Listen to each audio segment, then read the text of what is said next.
ये आकाशवाणी है। मोती ढोती सीपियाँ आज प्रस्तुत है श्रीमती राजलक्ष्मी सुब्रमण्यम के तमिल नाटक का हिंदी अनुवाद। अनुवादक हैं श्री आर विलिनाथेन। नाटक के इस आलेख को अखिल भारतीय रेडियो नाट्य लेखन प्रतियोगिता 1987 में तृतीय पुरस्कार प्रदान किया गया था। तो सुनिए नाटक मोती ढोती सीपियाँ। आज हम आपको इस नाटक की पहली कड़ी सुनवा रहे हैं।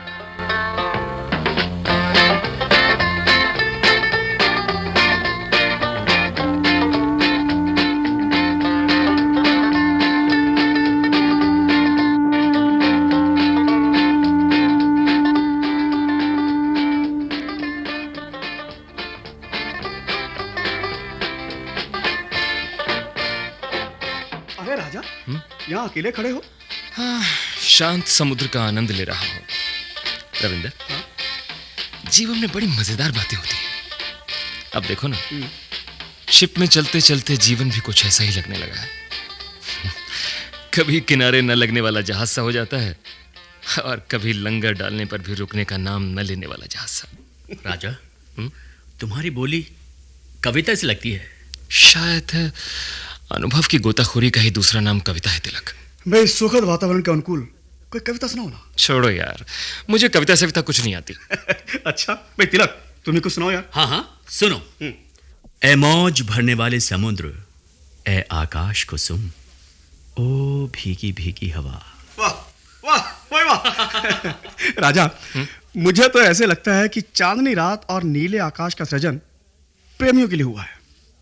अच्छा राजा, तुम्हारी क्या राय है? भाई चांद कुमारी की तुलना प्रेमिका से करनी चाहिए या पत्नी से? तुलना सिर्फ स्त्री से ही क्यों? तो मान लो वो नीला आकाश और समुद्र दोनों मिलकर ऐसी एक सीपी का रूप धरते हैं जिसका मुंह खुला हुआ है। फिर इस चमक चांदनी में सीपी में छिपे हुए मोती की कल्पना करो तो कैसा रहे?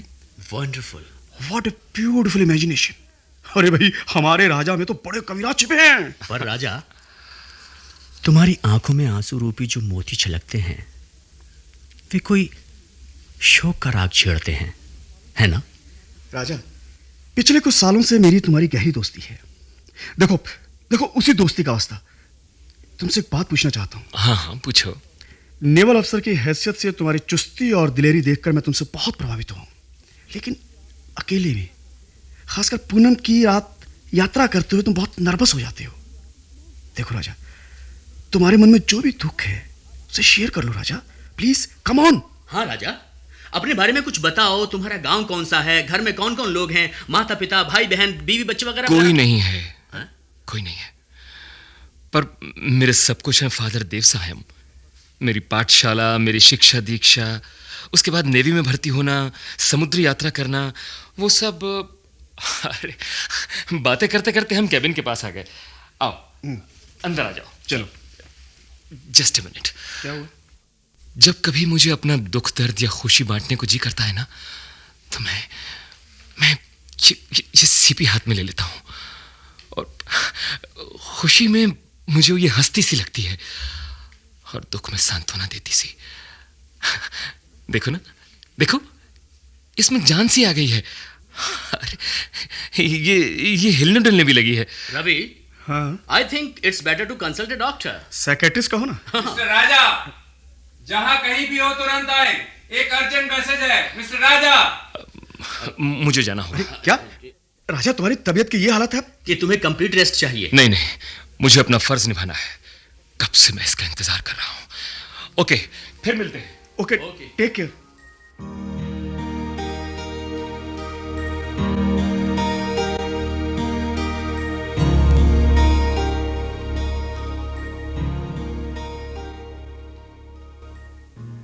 राजा बेटे, तुम कहाँ हो बेटे? कैसे हो? आज अचानक मेरा मन उतावला क्यों हो रहा है? ओ गॉड, हे परम पिता, मेरे राजा पर कोई मुसीबत ना आई हो, उसकी रक्षा करना प्रभु। रोजी, रोजी, रोजी, माँ कहाँ है? अब प्रार्थना कर रही है भैया। भैया, एक बात बताओ, माँ कभी कभी संदूक से एक सीपी निकाल कर देखती है और फिर दुखी क्यों हो जाती है? हाँ, मैं भी कुछ नहीं जानता रोजी, पर पूनम की चांदनी रात में देव माता के उत्सवों में संदूक से सीपी निकाल कर देखना उसकी आदत है। आदत? शायद अप्पा की यादें जुड़ी हों उससे, इसीलिए मैं कुछ पूछता भी नहीं। लेकिन रोजी, माँ परम पिता से अपने लिए कुछ नहीं मांगती। हे परम पिता, मेरे बेटे, मेरे राजा बेटे पर कोई आफत ना आए प्रभु। माँ, मैं तो यही हूँ। छोटे एंथनी को आप राजा कहकर नहीं पुकारती, फिर ये कौन है माँ जिसे आप अपना बेटा कहकर रो रही हैं? थॉमस बेटे, मुझसे कुछ मत पूछो, कुछ मत पूछो बेटा। माँ, पर मुझे थोड़ी देर अकेला रहने दो, मुझे अकेला रहने दो बेटा। ठीक है। हे परम पिता।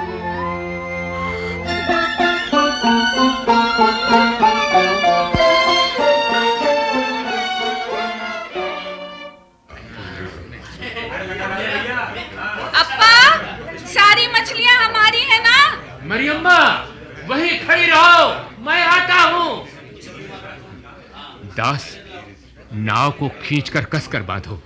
मेरी बिटिया रानी पहली टोकरी अपने हाथों से उतारेगी। टोकरी को कोई छूने नहीं पाए। फरनान भैया, चुपचाप उतर कर चले जाओ। ये कैसी बात है अप्पा? कितनी देर से हम बाट जोते खड़े हैं और ये कहते हैं टोकरी मत छूना। मुतैया भैया, उस आदमी की बात सुनी क्या? अरे बहन, जब तुम्हारे अप्पा ही मुंह बंद किए जा रहे हैं तो मैं अपना मुंह कैसे खोलूं? चिल्ला बहन, ये कैसा अंधेर है? मारिया, वो एजेंट है, पकड़ी हुई मछलियों में उसी का पहला हक है। अरे वाह, कड़ी धूप में तकलीफ झेलकर दुखते हाथों जाल फेंककर मछली पकड़ने वाले हमारे अपने लोग हैं। ये तो बीड़ी फूंकता हुआ निठल्ला खड़ा रहता है, जोर जबरदस्ती नाक पकड़कर छोड़ता नहीं। चोरी, उस पर सीना चोरी। मारिया, मारिया, मर्दों को निबटने दो। मेरा तुम्हारा पेट जलने से क्या होगा? ये तो जमाने से चली आई बात है मरियम्मा, दुख न करो, चुप हो जाओ। यूसुफ भाई, तुम्हें क्यों नहीं कुछ कहते? अच्छी अच्छी बड़ी बड़ी मछलियाँ वो उठाकर ले जाते हैं और मरियम्मा, तुम घर जाओ। ऐसी बातों की वजह से तुम्हें घाट पर आने से मना करता हूँ। मुझे घर में रखने से ये जुल्म नहीं रुकने वाला। इसका तो कोई फैसला करना ही होगा। हाँ पर जल्दी ही कोई फैसला करो। हाँ अच्छा, फैसला करेंगे, पर आप तो तू सीधी घर जा।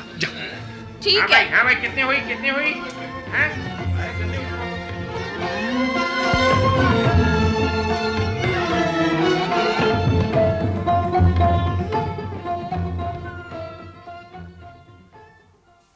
मामा, ओ मामा, अप्पा भी घर नहीं आए। अरे, अंधेरी रात में कुंवारी लड़की को अकेली छोड़कर ये मामा कहाँ चला गया? मेरी देखरेख के लिए तो तुम हो, इस विश्वास पर वो न जाने ताड़ी पीकर कहाँ औंधे पड़े हो। अरे मारिया, तो सीधे से कहो ना कि तुमने मुझे चुन लिया। तुम इस कल्पना में ना डूबना कि मुझे तुमसे प्यार व्यार हो गया है। किसी न किसी दिन मुझे किसी की तो होना ही था। तो फिर मेरे उसूलों का साथी तुम ही क्यों ना रहो? रिश्ते से तो मैं और दास दोनों तुम्हारे मंगेतर हैं, पर मामा का झुकाव दास पर ही ज्यादा रहता है। पर मेरे भाग्य से तो तुम मेरी हो ना मारिया? बोलो ना। अच्छा बताओ, मैं तुम्हारे लिए क्या कर सकता हूँ, बोलो। देखो, मेरे अप्पा की तरह ताड़ी नहीं पीना और ना ही उधार लेना। अच्छा, सच्चे और ईमानदार बने रहना। वो तो हूँ। अगर ये बातें मानो तो मैं तुमसे शादी करने को तैयार हूँ। सच? मारिया, देखो, तुम जैसा कहोगी ना मैं वैसा ही बनूंगा। हाँ, मैं तुम्हें रानी, महारानी, पटरानी बनाकर रखूंगा। सच? हाँ मारिया, हाँ। अब जल्दी से शादी कर लो ना मेरे साथ। हाँ?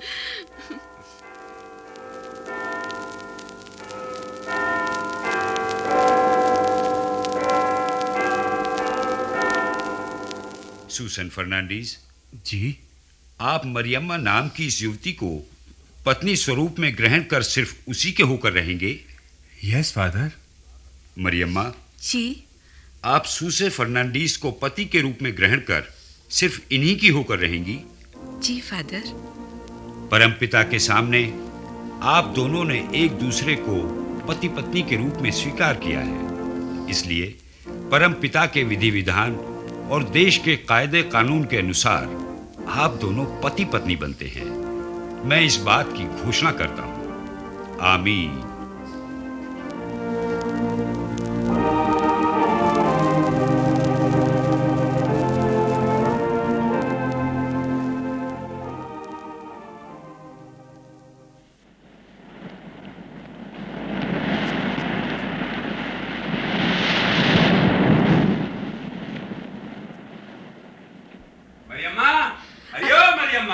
आ गए? तुम्हारे ना लौटने तक मैं बेचैन हो जाती हूँ। मारिया, मैं मोती निकालने गया था। ये देखो तुम्हारे लिए लाया हूँ, देखो। वाह, कितनी बड़ी सीपी है। अजी, इसमें मोती है या नहीं, चीर कर देखेंगे। अरे रे रे गिर गया। पानी में गिरा दिया। मारिया, इस कीड़े में से बढ़िया मोती निकल सकता था। खैर, परवाह नहीं, छोड़ो। अरे मारिया, ये क्या कर रही हो? ये सीपी हाथों में क्यों उठा रही हो? मोती ना मिला तो ना सही, पर मोती ढोती सीपी तो मिल रही है ना, इसीलिए। क्यों जी, इसमें बत्ती तेल डालकर दिया जलाएं तो कितना सुंदर रहे। अरे इसे भी बेचा होता तो पैसा मिल जाता। पेट भर बिरयानी और मछली का शोरबा तो उड़ाते। यही हम दोनों के बीच की खाई है। मैं सदा बाहर रोशनी की खोज में हूँ और तुम अंधेरे में भटकते पेट पूजा में लगे रहते हो। क्यों री, ये तो ऐसी अकलमंदी की बातें करना कहां से सीख गई है? अगर तेरी जगह मेरा ब्याह राजत्ती के साथ हो गया होता तो कम से कम उसे ये तो पता होता कि जब मर्द थक हार कर घर लौटता है तो उसे किस चीज की जरूरत होती है। सच मारिया, वो तो अपने आप में एक नशा थी, नशा। हाँ, क्यों नहीं।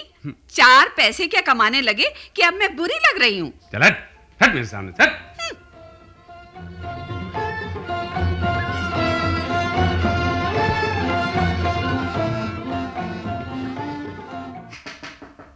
घर में कोई है? आपको किससे मिलना है? जी, आपसे ही। जी? आप सुसन की पत्नी हैं? जी हाँ। आई सी। आपके लिए सुसन ने खबर भेजी है कि उसके लौटने में अभी कुछ दिन और लगेंगे। वो क्या है कि अब शंख का सीजन शुरू हो गया है ना जी, तो 4-5 महीने हम सुसन को ही लगातार भेजने वाले हैं। उसकी किस्मत से ढेर सारे बेमोल और वजनी शंख मिलते हैं, इसलिए फिक्र ना कीजिए। आपको किसी मदद की जरूरत हो तो निसंकोच कहिए। जी। देखिए, मेरी बात का बुरा ना मानिए प्लीज। मेरा नाम जॉन है। हाँ? अभी मेरे पिता ही ढगे की देखभाल करते थे, अब मैंने काम संभाला है। मुझे इस बात का पता नहीं था कि आप उनके मालिक हैं। आप खड़े क्यों, बैठिए ना, मैं अभी कॉफी लाती हूँ। हाँ, देखिए, सुसै को आने दीजिए, मैं तब कॉफी पीने आऊंगा। देखिए, मुझे गैर ना समझिए। जी। आप दूसरी औरतों से अलग हैं, पर ऐसी बातें करके अपने को मामूली औरत बताना चाहती हैं। खैर, सुसैन को कुछ कहना है? जी, बस उन्हें सावधान रहने को कहिए। उनके लौटने तक मैं प्रार्थना करती रहूंगी। ओके, आपका संदेश पहुंचा दूंगा। जी। मानो खो तो ऐसा, इस नौजवान को देखकर कलेजा ठंडा हुआ है। प्रभु, मेरी कोख से जन्म लेने वाला बच्चा ऐसा ही हो।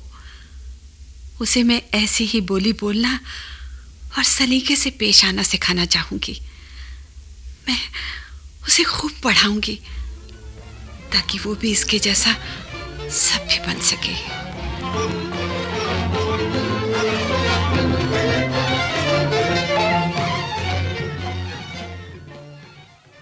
लीजिए कॉफी। रख दो। प्रभु का लाख लाख शुक्र है कि कम से कम तुम्हें घर की याद तो आई। अरे मैं घर पर नहीं रहा तो क्या हुआ, मेरी गैर हाजिरी में ना जाने किसने तुम्हारी खबर ली है। किसने? कौन?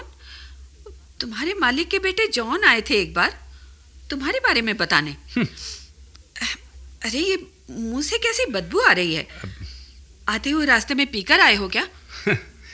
एक बदबू से इतनी नफरत और दूसरी बदबू जो तुमने फैला रखी है। हाँ? कोई परवाह है तुम्हें इज्जत आबरू की कि नहीं? जानती हो तुम्हारे बारे में गांव में कैसी कैसी बातें हो रही है, मालूम है तुम्हें? गांव वालों को क्या, जो मुंह में आए बोल देते हैं। सुना है तुम्हारी तबीयत ठीक नहीं रहती जी, मिचलाता है तुम्हारा। अरे तुम्हें मालूम हो गया? मैं दिल में अरमान सजोई थी कि तुम्हें खुद बताऊं। अप्पा तो तुम्हारे साथ नाव में गए हुए थे, इसलिए मैंने समझा कि किसी को इस बात का पता ही नहीं। हाँ हाँ, सीधे सीधे क्यों नहीं कहती कि बाप का साया न रहने से तुमने ये करतूत की? कैसी बातें करते हो? मर्द लोग जब जान हथेली पर लेकर समंदर में उतरते हैं तब उनकी घरवालियां प्रार्थना करती हैं। तुम जो रस्सा पकड़कर समंदर की गहराई में जाते हो ना, वो ऐसा वैसा रस्सा नहीं, मेरे गले का मंगलसूत्र है। मरियम्मा देखो, नाराज मत हो। दरअसल वो दास है ना, वो दास ऊल जलूल बक रहा था। मुझे तो गुस्सा इस बात पर आया कि तुमने उसे जबान चलाने का मौका दिया। मैं तुम्हें जानता नहीं क्या? अच्छा छोड़ो। हाँ। ये देखो शंख देखो। क्यों जी? हाँ? ये नर है या मादा? अरे नर है, देखो शंख में 2-2 लकीरें पड़ी हैं, ये देखो। मैंने शंख की बात नहीं पूछी। तो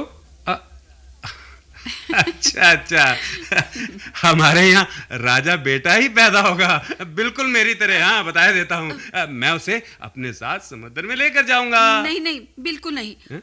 वो समंदर में नहीं जाएगा। उसे अच्छी तरह पाल पोस कर खूब पढ़ाऊंगी, सभ्य बनाऊंगी, अफसर बनेगा वो। तो क्या मैं अनपढ़ गंवार जंगली हूँ, मूर्ख हूँ? मैंने ऐसा कहाँ कहा। तो मैं उसे मालिक के बेटे जॉन की तरह बनाना चाहती हूँ। क्यों? कह गई ना जब तुम्हारे मन में दबा था, फूट पड़ा ना वो बाहर। मैं तुझे अच्छी तरह जान गया हूँ मारिया, तुझे बहुत अच्छी तरह जान गया।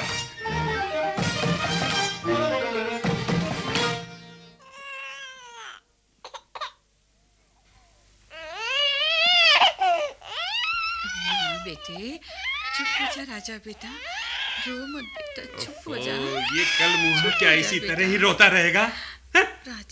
राजा कौन है? राजा बोल कौन है राजा? ये अस्पताल दवा इलाज के नाम पर हजारों रुपए खा गया कमबख्त। अब चुप भी हो जा मेरे बाप, चुप हो जा। अब और किसे खाने के लिए दहाड़े मार मार कर रो रहा है ये? नन्हे बच्चे पर क्यों गुस्सा कर रहे हो? परम पिता की कृपा से राजा और मैं बचे हैं। सच पूछो तो ये दूसरा जन्म है हमारा। हाँ, तेरा बेटा तो दुनिया से निराला है ना। जानती है, पैदा होने पर लिया हुआ कर्ज चुकाने के लिए मुझे जी तोड़कर मेहनत करनी पड़ रही है। न खाने का होश, न तबीयत का होश। अगर मैं भी तेरी तरह घर पड़ा रहता ना, तो भूखों मरना पड़ता, भूखों समझी। इसीलिए मैं कह रही थी कि मछली बेचने मैं जाऊंगी, पर तुम्ही ने मना कर दिया। तू जाएगी मछली बेचने? वहां तो लोगों का जमघट लगा रहता है। अगर तू वहां जाकर मछली बेचेगी ना, तो गुंडे बदमाश तुझ पर बुरी नजर डालेंगे, बुरी नजर। पर पैसे तो दोनों को मिलकर कमाने हैं ना। बच्चा बीमार है, दूध का डिब्बा खरीदने को भी पैसा नहीं है, यही कहना चाहती है ना? ले जा, मांड बनाकर पिला दे उसे। पीना चाहे तो पिए, नहीं तो मरे। अब मुझे ऐसे क्या देख रही है? तुझे मेरे सिर मड़कर तेरा बाप तो चल बसा और मुसीबत मेरे लिए छोड़ गया। पी पी कर उनकी आंतें चल गई, मर गए। अब इसमें मेरा क्या कसूर है जो मेरा सर खाते हो? अरे अब तुम कहाँ चल पड़े? अरे तूने अब बताया ना मौत का आसान रास्ता, वहीं जा रहा हूं, वहीं। फिर तेरे बाप को खोजते हुए परलोक भी जाऊंगा, और फिर तू अपने राजा बेटे के साथ चैन से जीना यहां, यहीं।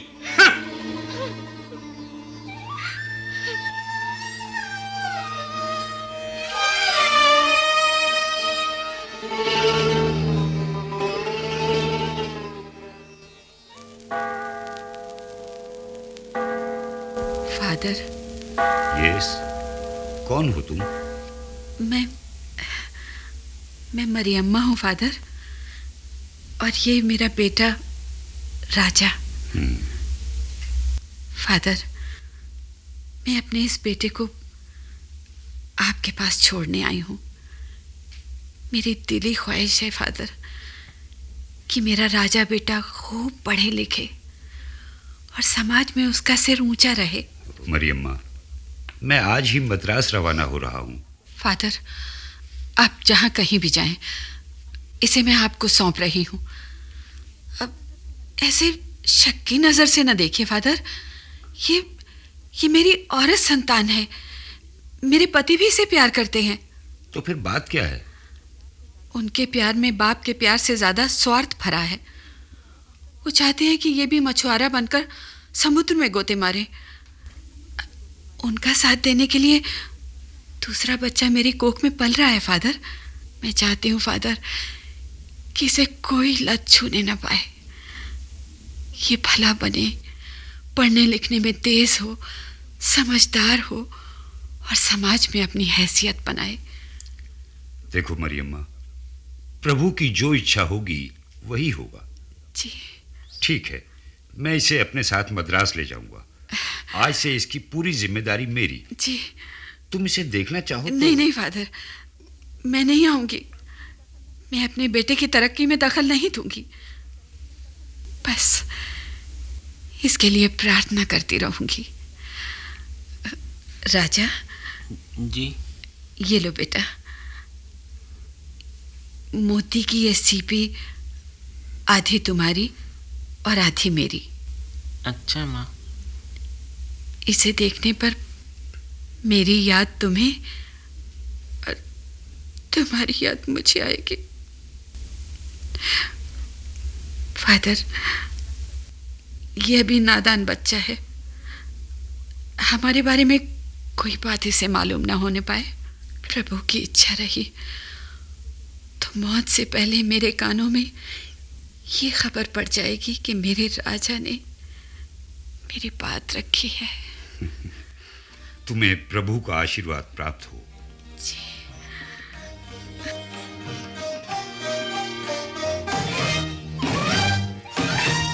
क्यों री कलमुही, बेटा कहाँ गंवाई?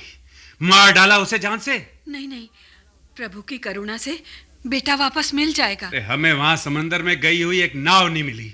तूफान की परवाह किए बिना हम लोग उसे खोजते रहे। और तू यहाँ घर में बैठे बैठे बच्चों की देखभाल नहीं कर सकी? अरे सच बता नहीं तो। अरे कौन है? सुसे भाई। अरे यूसुफ, खोई हुई नाव मिल गई। अच्छा। पर वो मणिक्कम नहीं मिला। क्या? हाँ, उससे बिछड़ने का दुख तो है ही, पर उससे भी बड़ा दुख। क्या हुआ? बोलो यूसुफ, क्या बात है? बोलो। अरे उसके 10 साल के बेटे को भी समंदर निगल गया। दोनों की लाशें किनारे पर पड़ी है भाई। हे प्रभु, ये क्या हो गया? जीवन नश्वर है भाई, न जाने मौत कब आ जाए। इस जीवन में तो रोज मर मर कर जीना पड़ता है। छोटा बच्चा भी समंदर की बलि चढ़ गया। चलो भैया, दोनों का क्रियाकर्म करना है। चलो। हाय चिल्ला बहन, ये तुम्हारे साथ क्या हुआ बहन? हे प्रभु, चिल्ला की तबीयत ठीक रखना। वो फिर से मां बनने वाली है। न जाने वो अकेली इस दुख को कैसे सहन कर सकेगी। हे प्रभु।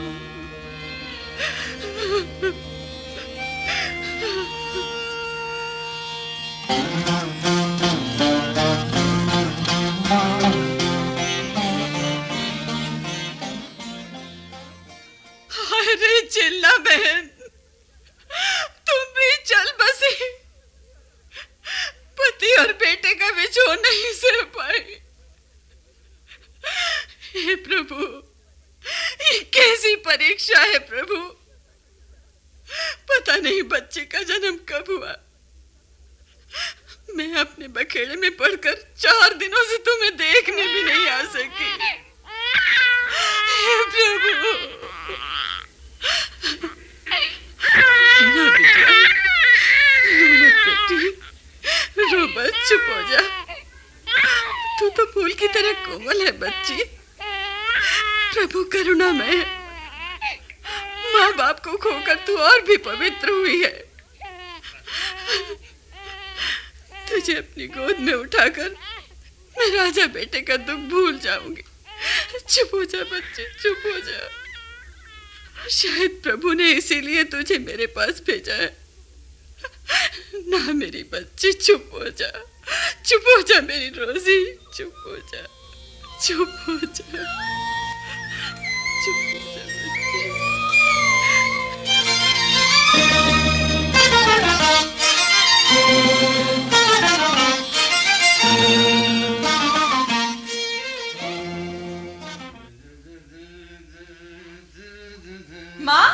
माँ देखो भैया आ गए। भैया मेरे लिए क्या लाए हो? तुम्हारी खूबसूरती के मुताबिक नीले रंग में चांदी की जरी वाली साड़ी लाए हो क्या? लाना तो चाहता था पर उतनी बड़ी साड़ी को उठा ही नहीं पाया क्योंकि उसने दुनिया का 3/3 हिस्सा घेर रखा है। नीले सागर की बात कर रहे हो ना? हाँ, और चाहा कि तेरे लिए चूड़ियां, चेन, पायल आदि गहने भी लाऊं पर बीच समंदर में इनकी दुकान सजाने वाला कोई नहीं मिला। थॉमस, बस करो खेल की बातें बेटा। ये सयानी हो गई है पर इसे ये पता नहीं कि बाहर से आए हुए को पानी भी देना है। जब देखो तंग करती रहती है, मेरे लिए क्या लाए क्या लाए। कोई बात नहीं माँ, कोई बात नहीं। बहन मुझी से तो बेतकल्लुफ कुछ मांग सकती है। उसे उसकी मनचाही चीज खरीद कर देने वाले अप्पा भी भगवान को प्यारे हो गए। हाँ थॉमस बेटे, उन्हें हमसे बिछड़े 1 साल हो गया। जब से तुमने अपने अप्पा का काम हाथ में लिया है तब से मेरा आधा बोझ कम हो गया है। बस छोटे एंटनी की सोचती हूँ तो माँ, उसका दिल न तो पढ़ाई में लगता है और ना ही अपना काम सीखने में। अब देखो हर साल मोती की फसल देखने जाते हैं, साल में 5 महीने शंख निकालने में लग जाते हैं। अब ये सब ना करना चाहे तो कम से कम मछली पकड़ने तो जा सकता है ना। आहिस्ता बोलो, भाई अंदर है। अब आओ भैया खाना खा लो। हाँ चलो आओ। किसी को पता नहीं कि यहाँ एक और जीव भी खाने को बैठा है।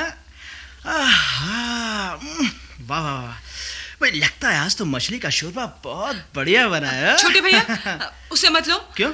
बड़े भैया के लिए बना कर रखा है। अरे पगली, अमीर की भूख या गरीब की भूख में कुछ फर्क पड़ता है क्या? है? बोल। वो पानी में जाने से बड़ा हो गया और मैं जमीन पर रहने से निठल्ला। एंटनी, छोटे बड़े का ख्याल करो। ख्याल करो। रोजी, मैं बेटों को अपने हाथ से खाना खिलाती हूँ, तुम दूसरे कामों से निपटो। 2 दिनों के अंदर शंख सीपरियों की माला बना कर देनी है। जल्दी करो बेटा। अच्छा। अरे एंटनी, तुम कहाँ चले? तुम लोगों के ख्याल से तो मैं निकम्मा और नालायक ठहरा, है ना? 4 पैसे कमाना नहीं जानता। अरे बेटा, भूखे प्यासे आए हो, भूखे ही लौटोगे। हाँ, भूखा ही लौटूंगा। मुकांडे की दुकान में खा लूंगा जाकर मैं। अपने लाडले लाडले को खिलाकर तुम भी खा लेना। हाँ, परमू भैया ने माल उतारने के लिए बंदरगाह बुलाया है मुझे, मैं वहीं जा रहा हूँ। हाँ, एंटनी, सुनो बेटा। माँ तुम तो जानती हो कि वो बड़ा गुस्सैल है। अब इस समय तुम्हें चुप हो जाना चाहिए था। अब देखो वो बिना खाए भूखे पेट चला गया, उसके लिए अब तुम अनशन करने वाली हो। हमें क्या रोज रोज भरपेट खाना मिलता है हमें? हे प्रभु, बीच समंदर की गहराई में सांस रोककर डुबकी लगाते वक्त इस बात का पता चल जाता है कि कौन सी आफत कब और कहां से आएगी। पर हमारे घर में तो कुछ एहसास ही नहीं होता कि कौन सा तूफान कब और कहां उठेगा। चल बेटा, आओ खाना खा ले।